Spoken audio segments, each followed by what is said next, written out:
ದಸರಾಗಿಂತ ಮುಂಚೆ ಚಾಮುಂಡಿ ಚಲೋಗೆ ರೂಪುರೇಷೆ ಮಾಡ್ತೀವಿ ಧರ್ಮಸ್ಥಳ ಆದ್ಮೇಲೆ ಅಂತ ಹೇಳಿ ಚಾಮುಂಡಿ ಬೆಟ್ಟಕ್ಕೆ ಬರ್ತಾರೆ. ಮಾಡಲಿ ಪೇಪ ಬೇಡ ಅಂದವ್ರು. ಈಗ ಮಿರ್ಜಾ ಇಸ್ಮಾಯಿಲ್ ಗೊತ್ತಾ ನಿಮಗೆ?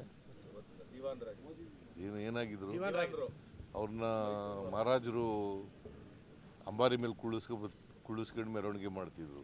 ಆಗ ಈ RSSನವರು BJPಯವರು ಎಲ್ಲಿ ಹೋಗಿದ್ರು?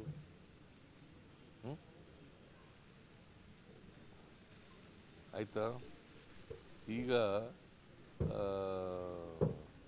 ನಮ್ಮ ಇವನ್ ಕೈಲಿ 2017ರಲ್ಲಿ ಇದನ್ನು ಮಾಡಿಸ್ತಾವ ನಿಸಾರ್ ಅಹಮದ್ ಕೈಲಿ.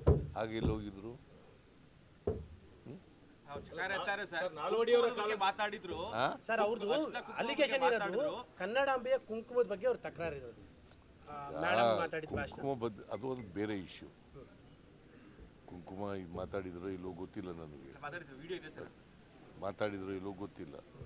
ಶಿ ಈಸ್ ಎ ರೈಟರ್ ಇನ್ ಕನ್ನಡ. ಕನ್ನಡದ ಬಗ್ಗೆ ಅಭಿಮಾನ ಇಲ್ಲದವ್ರು ಕನ್ನಡ ಬರೆಯೋಕ್ಕಾಗತ್ತಾ? ಆಸಕ್ತಿ ಇಲ್ಲದವ್ರು ಬರೆಯೋಕ್ಕಾಗತ್ತಾ? ಪ್ರೀತಿ ಇಲ್ಲದವ್ರು ಬರೆಯೋಕ್ಕಾಗತ್ತಾ? ಹೇಳಿ ನೀವೇ. ಅವ್ರು ಬರೆದಿರ್ತಕ್ಕಂಥ ಪುಸ್ತಕಕ್ಕೆ ಬ್ರೂಕರ್ ಪ್ರಶಸ್ತಿ ಬಂದಿದೆ.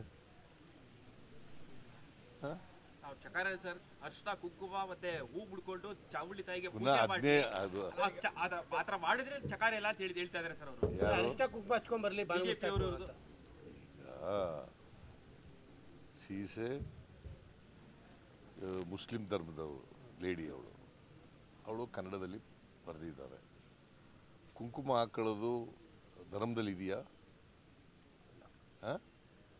ಹಾಗಾದರೆ ಇನ್ನೊಂದು ಧರ್ಮದವ್ರನ್ನ ನಾಡಹಬ್ಬ ಅಂತ ಮಾಡ್ತೀವಿ, ಮೈಸೂರು ದಸರಾ ನಾಡಹಬ್ಬ ಅಂತ ಇದೆ. ಇನ್ನೊಂದು ಧರ್ಮದವ್ರನ್ನ ಕರೆದ್ರೆ ನೀವು ಕುಂಕುಮ ಹಾಕೋಬರ್ರಿ ಅಂತಂದರೆ, ಹಿಂದೂಗಳಾಗ್ಬಿಡಿ ನೀವು ಅಂತಂದರೆ